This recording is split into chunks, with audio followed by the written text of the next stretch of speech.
The winter cold in Chicago was harsh that year, as usual.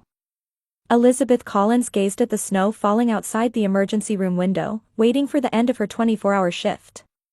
In her hands was a coffee cup that had lost its warmth, and her tired eyes were reviewing patient charts that kept coming in. "Dr. Collins, there's a phone call for you. It's from your family." At the voice from the nurse's station, Elizabeth frowned slightly. Her family rarely called her at the hospital. "Elizabeth, are you listening?" Her sister Caroline's voice echoed through the receiver. "Remember my 50th birthday trip? To France, Elizabeth. I've confirmed all the reservations. I was worried you might cancel again using work as an excuse, so I made all the arrangements for you." Elizabeth put her hand to her forehead. She had completely forgotten about her sister's birthday trip. Caroline's voice had a mix of joy and triumph. "Of course I remember," Elizabeth replied calmly. "I'll arrange my schedule, don't worry. Don't cancel this time. George and Laura are looking forward to it too." Caroline's voice contained a warning. After hanging up, Elizabeth let out a deep sigh. How many years had it been since she'd gone on a family trip? As the chief of emergency at Chicago Memorial Hospital, her life was constantly dominated by patients and emergencies. That evening, when Elizabeth returned home, her husband George was watching television in the living room. He gave a slight wave when he noticed his wife had come home. "Caroline called you, didn't she?" Elizabeth said as she took off her coat. "Yes, she was very excited," George answered, but his eyes didn't leave the television. "You're definitely going this time, right?" "Of course." Elizabeth sat down beside her husband. "This time I'll make sure to take the time." George looked directly at her for the first time. Doubt flickered in his blue eyes. "Really? For the past 5 years, you've said the same thing, but in the end, the hospital always takes priority." Elizabeth started to object but swallowed her words. George wasn't wrong. Their relationship, now in its 25th year, appeared stable on the surface, but underneath ran irreparable cracks. Elizabeth had some doubts about how her husband spent his time during her absences. "Mom, you're home." Their daughter Laura, coming down the stairs, frowned slightly when she saw her mother. A shadow of constant disapproval toward her mother resided on her beautiful face. "Did you hear about the France trip?" Laura asked as she headed toward the kitchen. "Will you really come this time? Don't cancel at the last minute like you did for my high school graduation trip to Europe." Elizabeth closed her eyes. The memory from 10 years ago came back vividly. She couldn't forget the look of disappointment in Laura's eyes the day she cancelled her daughter's graduation trip for an emergency surgery. "This time is different, Laura," she promised. "I'll definitely go." Laura shrugged with a look of disbelief. The following week, Elizabeth informed her colleagues at the hospital about her vacation plans. Many doctors couldn't hide their surprise. "Dr. Collins taking a vacation? Unbelievable," voices whispered in the hallway. At home, preparations for the France trip were in progress. Caroline called Elizabeth almost daily, enthusiastically talking about what clothes to bring and restaurant reservations in Paris. While going along with her sister's enthusiasm, Elizabeth didn't miss the competitiveness hidden in her voice. Since childhood, Caroline had been affected by Elizabeth's presence. When her sister was admitted to medical school at the top of her class, Caroline went to business school. When her sister got a job at a prestigious hospital, Caroline established a marketing company. On the surface she was successful, but in her own eyes, her life always seemed to be in her sister's shadow. The day before departure, Elizabeth finished her last surgery. As she was leaving the hospital, her cell phone rang. It was Laura. "Mom, don't be late tomorrow. The flight is at 2 p.m. "It's all right, I promise." Elizabeth looked up at the sky. The snow had stopped, and stars were shining. Could she repair the family bonds she had neglected for years during this upcoming family trip? And could she herself take off the armor of a patient's first that she had worn for years, and exist as a wife, as a mother, as a sister? Elizabeth headed home with that wish in her heart. The morning in Paris, France, was filled with a different light than Chicago. Elizabeth had woken up early and was gazing at the Eiffel Tower visible from the hotel window. After 3 days of sightseeing in Paris, they were scheduled to move to a small village in the Burgundy region, Saint-Martin-de-la-Mer. The phone in the room rang, and Elizabeth instinctively tensed up. Was it a call from Chicago? She had clearly indicated she was on vacation, but sometimes there were calls about critical patients. Hello? Dr. Collins, I'm sorry, it was a young doctor's voice. I wanted to consult with you about Mrs. Johnson. Elizabeth looked at the clock. They had 30 minutes until breakfast with the family. Is it urgent? Yes, I'd like your judgment on the heart valve surgery. Elizabeth began giving detailed instructions over the phone while looking out the window.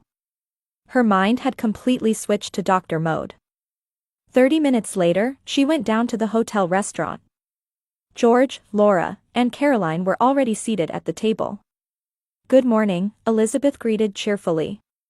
What a lovely morning. No response. All three were staring at her. Another call from Chicago? Caroline asked coldly. Elizabeth was surprised. How did you know? The walls are thin, sister, Caroline said as she put sugar in her tea. Even on my important birthday trip, you still can't get away from work. It was an urgent consultation, Elizabeth defended herself. It was a matter of life and death for the patient. You always say that, Laura interjected. When I was 10, when I was 16, at my graduation. Laura, that's different. How is it different? Laura's voice grew slightly louder. Since I was a child, you've always prioritized patients over us. I do a job that saves lives. I have to respond to emergencies. We're an emergency too, Caroline interrupted. Your family relationships are on the verge of collapse, but you don't notice. Elizabeth was at a loss for words. George remained silent, staring at the menu. George, aren't you going to say anything? Elizabeth appealed to her husband for help. George slowly raised his face. Lizzie, you're a wonderful doctor. Everyone acknowledges that. But as a wife, as a mother. He trailed off. Breakfast proceeded in a heavy atmosphere. Elizabeth tried to start conversations several times, but she received only short replies. After checking out, the group headed to Burgundy by train. The French countryside visible from the train window was beautiful, but Elizabeth's heart was sinking. They arrived at Saint-Martin-de-la-Mer late in the afternoon. Flowers were blooming profusely at the small stone station. The village was on a hill, surrounded by vineyards. What a lovely place, Elizabeth said, genuinely moved. This village is famous for the 3-star restaurant, Le Coeur de la Mer, Caroline explained. That's where we'll have my birthday dinner tomorrow night. Of course, only if you're not answering work calls. Elizabeth was about to argue when her cell phone rang. The screen displayed the number of Chicago Memorial Hospital. The entire family turned toward the ringtone. Don't answer it, Laura pleaded. Elizabeth hesitated for a moment. But professional ethics won. I'll make it quick. When she answered the phone, it was about a consultation for a patient with a severe traffic accident. Elizabeth moved to a slightly distant location and began giving detailed instructions on procedures. During that time, Caroline had completed the hotel check-in. We're going to the winery first, she told Elizabeth coldly. You can join us when you're done. When Elizabeth finished the call and returned to the hotel lobby, her family was gone. She got directions to the famous village winery from the front desk and hurried there. At the winery, a guided tour had already begun. Elizabeth found her family and quietly approached them. George gave a small nod when he noticed her, but Caroline and Laura ignored her. Do you have any questions about the Beaujolais brewing method? The guide asked. Just as Caroline was about to raise her hand, Elizabeth's phone rang again. The ringtone echoed in the quiet cellar of the winery, and all participants looked at her. Elizabeth hurriedly silenced her phone and waved apologetically to the guide. She quickly left the cellar and answered the call outside. This will be the last time I'll tolerate this. When Elizabeth returned, the tour had already moved to the next location. As she was looking for her family, she heard Caroline's voice in a separate room. Elizabeth stopped walking. It's time to teach Elizabeth a lesson, Caroline was saying. She always prioritizes patience over us. We need to give her a little dose of reality. But to leave Mom behind. There was hesitation in Laura's voice. It's just temporary. Just giving her time to think about what's important to her. Are you serious? It was George's voice. George, you've been troubled by her too, haven't you? Always work, work. It's time to make her face us. After a silence, George's voice was heard. Well, giving her a little shock might not be a bad idea. Elizabeth froze. She leaned against the wall and continued to listen to the family conversation. What were they planning? That night, during dinner at the hotel restaurant, Elizabeth apologized to her family. Everyone, listen. From tomorrow, I'll turn off my phone. Really? I don't want to ruin Caroline's birthday. Caroline smiled, but her eyes remained cold. Thank you, sister. Tomorrow will be a special day. It will surely be a day you won't forget. Laura and George exchanged glances, suggesting they were plotting something. Elizabeth didn't notice the change. Her mind was filled with plans for tomorrow's sightseeing. Finally, Caroline's birthday. She had bought a beautiful scarf for her sister in Paris. Tomorrow, she was firmly determined to cherish the time with her family. Morning light filtered through the lace curtains into Elizabeth's room. She was an early riser and had already showered, fixed her hair, and prepared her light travel outfit. Today was Caroline's 50th birthday. They had plans to tour wine cellars around the village and visit historic mansions. In the evening, there was a special dinner at the 3-star restaurant they had reserved. Elizabeth checked her bag. Her sister's present, wallet, cell phone, and passport. When traveling, she always carried her passport. However, the side pocket where she usually kept it was empty. That's strange.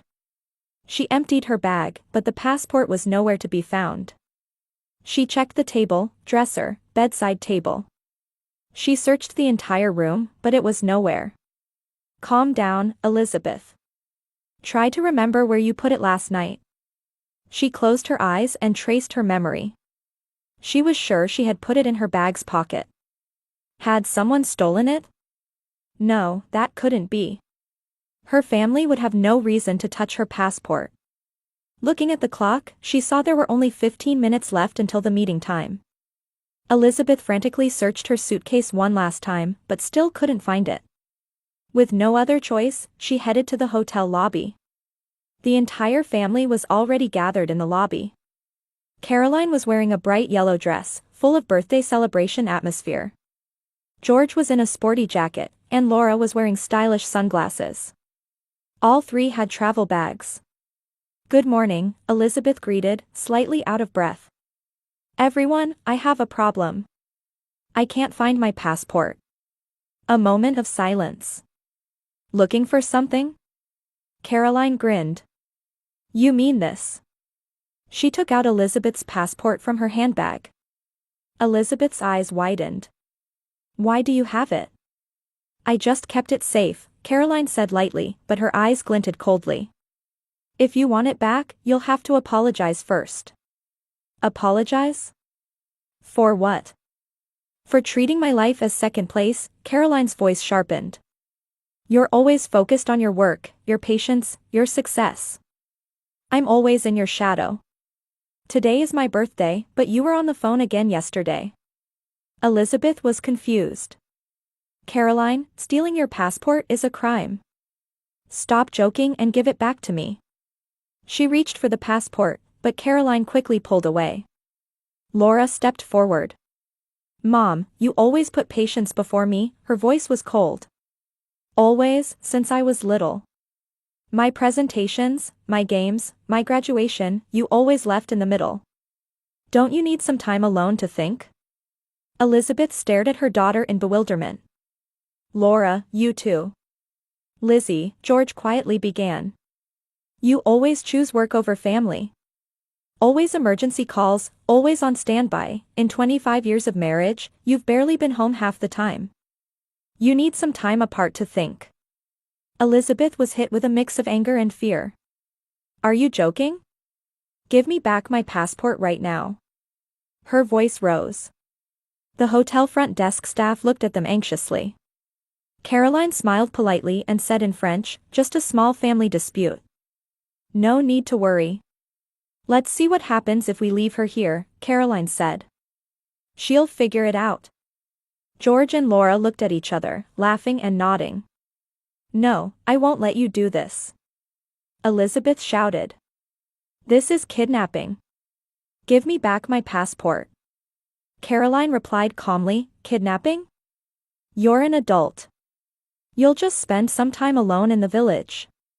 It will be time to think about what's more important, a family or work. Please, stop, Elizabeth's voice trembled. Caroline, I don't want to ruin your birthday. I promise, I won't answer the phone anymore. It's too late, Caroline put the passport in her bag. You'll have to reflect for at least today. George placed his hand on his wife's shoulder. Lizzie, don't worry. We'll be back tomorrow. As Caroline says, just some time to think. Elizabeth pushed her husband away. I can't believe it. You're also participating in this plan? While she was protesting, Caroline and Laura were already carrying their luggage toward the hotel exit. Elizabeth hurriedly chased after them. Wait. Please, this is wrong. Outside, a taxi was already waiting. George said something in French to the driver and began putting luggage in the trunk. Elizabeth clung to Laura. Laura, please. I'm your mother. Don't do this. Laura hesitated for a moment, but noticing Caroline's cold gaze, said, I'm sorry, Mom. This is for your own good, and got into the car. I'm sorry, ma'am, the driver said to Elizabeth. He didn't seem to understand what was happening. As Elizabeth was about to protest again, George grabbed her hand. Lizzie, calm down. We'll be back tomorrow. The hotel room is paid for. Enjoy the village. Why are you doing this? Tears welled up in her eyes. To make you feel what you've always made us feel, he answered quietly. The feeling of being left behind. George got into the taxi, and the door closed. Elizabeth panicked and knocked on the window. But the taxi had already started moving, driving away toward the station on the village's cobblestone road. Elizabeth stood there stunned. Without her passport or sufficient cash, she was stranded in a small foreign village. She took out her cell phone and called George, but the call just kept ringing. She also sent messages to Caroline and Laura, but they weren't read. Now, what do I do? Elizabeth took a deep breath, trying to calm herself. As an emergency doctor, she had dealt with crisis situations every day. I'll have to handle this as another emergency. First priority was to seek help. She returned to the hotel and explained the situation to the young woman at the front desk. The woman listened sympathetically, but when she asked, would you like to file a police report? Elizabeth hesitated. Should she report her family as criminals? She decided to call the American embassy. However, the embassy official told her, since it's the weekend, we can't start emergency passport issuance procedures until Monday. Today was Saturday. She would be stranded in this village for at least 2 days. Elizabeth sat down in a chair and covered her face with her hands. The choices she had made throughout her life were racing through her mind like a film reel. Her career as a doctor, which she had pursued at the expense of her family. The numerous family anniversaries she had missed to save patients. Had she really made the wrong choices? Sitting on the cafe terrace, overwhelmed with a sense of despair, Elizabeth stared at her cell phone. It was the only link between her and Chicago, symbolizing her identity.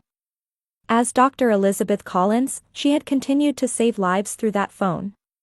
But now, she couldn't use that phone to save anyone's life. She was being questioned about her worth as a woman, as a mother. The village of St. Martin de la Mer showed a unique liveliness on Sunday afternoon. Locals had finished church mass and were beginning to gather in the village square. Elizabeth sat alone on the cafe terrace, watching the village scene with an espresso in front of her. A day had passed since her family had left. There was still no contact on her cell phone, and her messages remained unread. Anger and sadness alternately assaulted her, but a feeling close to resignation was predominant. One more day until Monday. Once the embassy opened, she could start the emergency passport issuance procedure. "Would you like a refill on your coffee?" a young waitress asked. Just as Elizabeth was about to answer, noisy voices rose from across the square. People were moving hastily, and someone shouted, "Hurry! Call a doctor! Doctor!" The moment that word reached her ears, Elizabeth's body moved reflexively. She left the table and ran toward the crowd. "I'm a doctor," Elizabeth shouted in French. As people made way, she saw an elderly man collapsed on the ground. He was clutching his chest in pain, and his face was pale. Elizabeth quickly knelt beside the man and checked his pulse. Weak and irregular. She loosened the man's tie and unbuttoned his shirt. This could be a heart attack. "Please call an ambulance," she said in English to the surrounding people, but no one moved. "Ambulance! Hurry!" A young man took out his cell phone and called the emergency number. Elizabeth positioned the man on his side and secured his airway. But suddenly, the man stopped breathing. Cardiac arrest, Elizabeth began chest compressions. "Does anyone know how to do artificial respiration?" No one stepped forward. Elizabeth continued cardiac massage alone, periodically performing artificial respiration as well. As time passed, sweat appeared on her forehead, and her arms grew tired, but she never stopped. "How many more minutes until the ambulance arrives?" she asked. "About 15 minutes, the young man answered. "We're a bit far from the village center." 15 minutes was too long. Elizabeth gritted her teeth. Is there an AED, a defibrillator? But there would be no such medical equipment in the village square.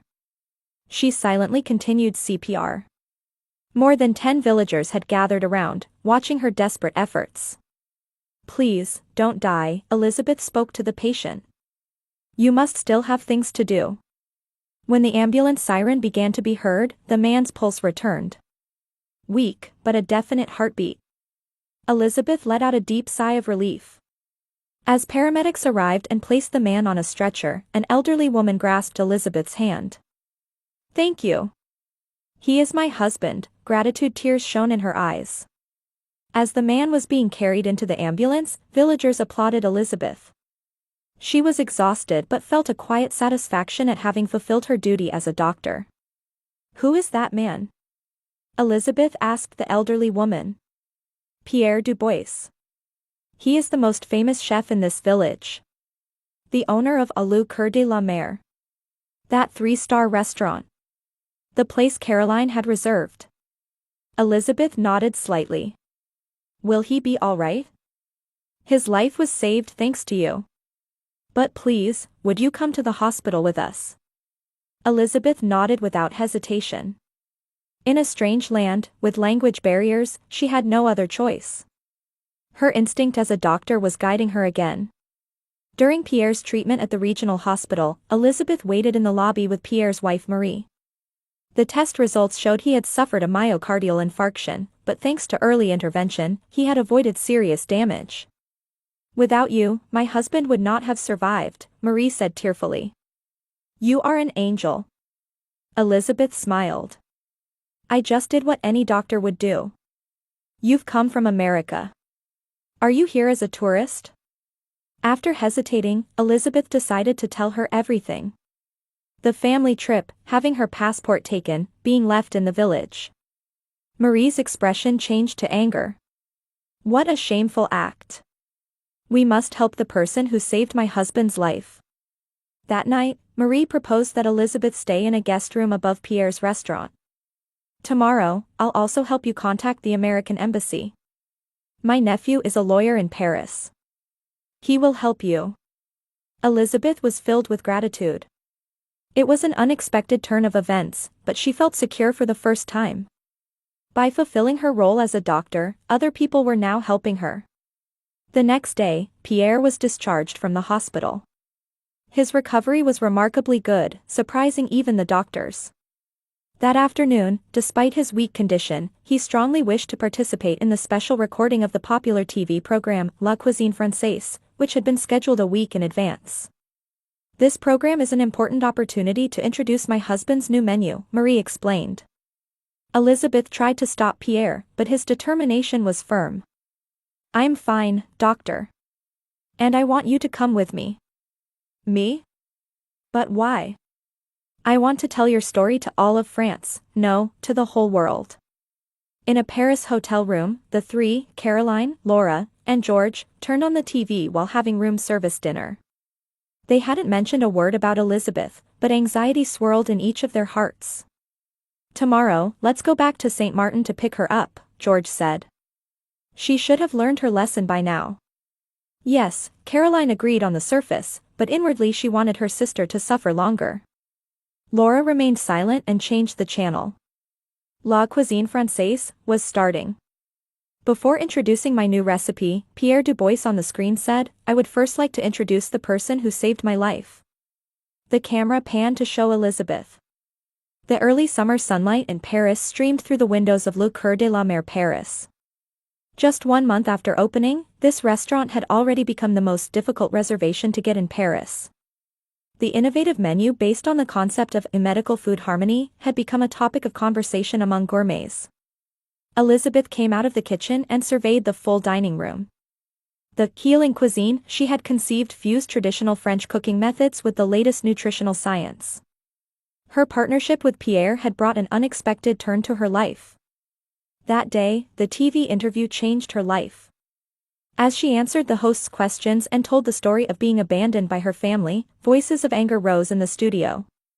The program was broadcast throughout France and quickly became international news. Along with her passport photo, pictures of Caroline, George, and Laura were shown on screen, and the host stated, "Family abandonment is a criminal act." The next morning, journalists flocked to the hotel, forcing the three to barricade themselves in their room. The American embassy also contacted them, warning about the possibility of family desertion charges. On social media, the hashtag #FamilyBetrayal spread, and their faces became known worldwide. "Elizabeth, are you ready for the TV recording at 3 p.m.? Pierre interrupted her thoughts. He had fully recovered and was more energetic than before. "Yes, I'm ready," she smiled.